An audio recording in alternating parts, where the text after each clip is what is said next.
প্রাথমিক নিয়োগ দুর্নীতি মামলায় ইডির তল্লাশি, বীরভূমে তল্লাশি ইডি আধিকারিকদের। বীরভূমের কাশিমনগরে ফুড সাপ্লাই অফিসে ইডি। মন্ত্রী চন্দ্রনাথ সিনহা যখন মৎস্যমন্ত্রী ছিলেন সেই সময়কার দুর্নীতির অভিযোগ চন্দ্রনাথ সিনহাকে হেফাজতে নিতে চায় ইডি।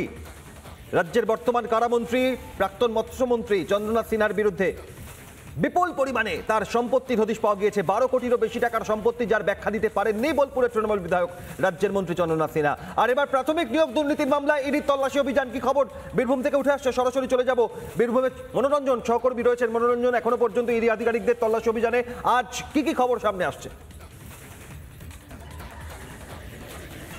দেখো, তুমি বলে রাখি, এই হচ্ছে মুরারই 2 নম্বর ব্লকের কৃষি বিভাগ সহ কৃষি অধিকর্তার করণ। অর্থাৎ এই যে কিষাণ মান্ডিতে যে অফিস রয়েছে সেখানেই কিন্তু এই মুহূর্তে কৃষি ইডির আধিকারিকরা রয়েছেন, তারা উপরে রয়েছেন এবং কেন্দ্রীয় বাহিনীর জওয়ানরা তুমি দেখতে পাবে। ভেতরে দেখো কেন্দ্রীয় বাহিনীর জওয়ানরা, আমার ভিডিও জার্নালিস্ট দেখাচ্ছে, সেই কেন্দ্রীয় বাহিনীর জওয়ানরা কিন্তু রয়েছে।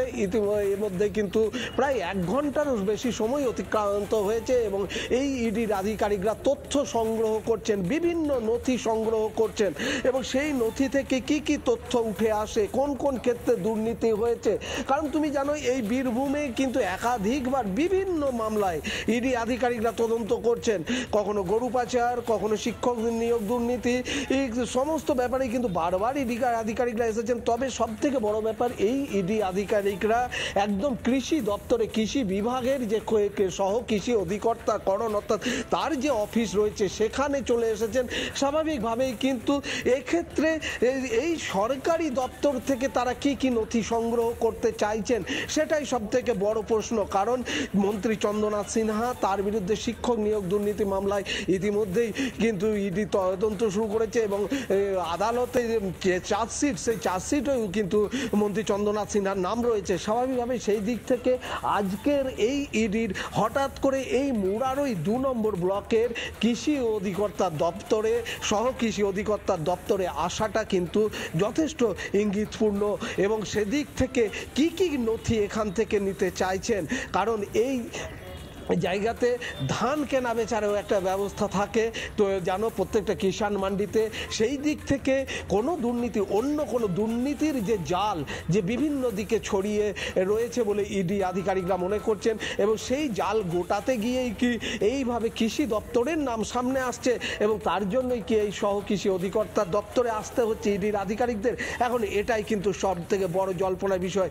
ঘন্টা খানেক প্রায় অতিক্রান্ত হয়েছে, এখনও ইডির আধিকারিকরা রয়েছেন, 3 জন আধিকারিক রয়েছেন, সঙ্গে কেন্দ্রীয় বাহিনীর জওয়ানরা রয়েছেন। স্বাভাবিকভাবে এই মুহূর্তে কিন্তু সবার নজর রয়েছে মুরারই 2 নম্বর ব্লকের এই সহ কৃষি অধিকর্তার দপ্তরের দিকে। একেবারেই মনোরঞ্জন, নজর রয়েছে আমাদেরও। এবং বেকায়দায় পড়েছেন বোলপুরের তৃণমূল বিধায়ক রাজ্যের মন্ত্রী চন্দ্রনাথ সিনহা।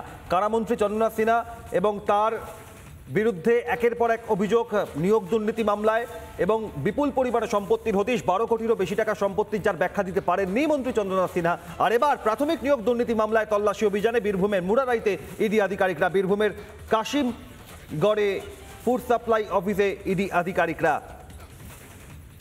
আর রাজ্যের মন্ত্রী চন্দ্রনাথ সিনহার বিরুদ্ধে একের পর এক নিয়োগ দুর্নীতি থেকে শুরু করে নানা অভিযোগ সামনে আসছে ইডি তল্লাশি অভিযানে। প্রসঙ্গে বিজেপি নেতা রুদ্রনীল ঘোষ কি বলেছেন দেখুন।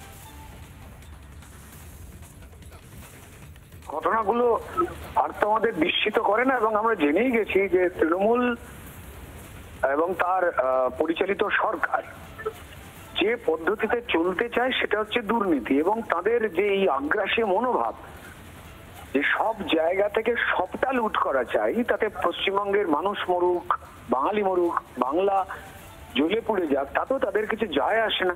এবং এরা যেন প্রত্যেকেই এই মনোভাব নিয়েই ঘুরে বেড়ান যে ঠিক আছে কাল তো জেলে যাব, তাই আজকে লুটতরাজ করে নি। নানা ধরনের কন্টেন্ট দেখার জন্য লাইক করুন, শেয়ার করুন আমাদের ফেসবুক পেজ, সাবস্ক্রাইব করুন আমাদের ইউটিউব চ্যানেল।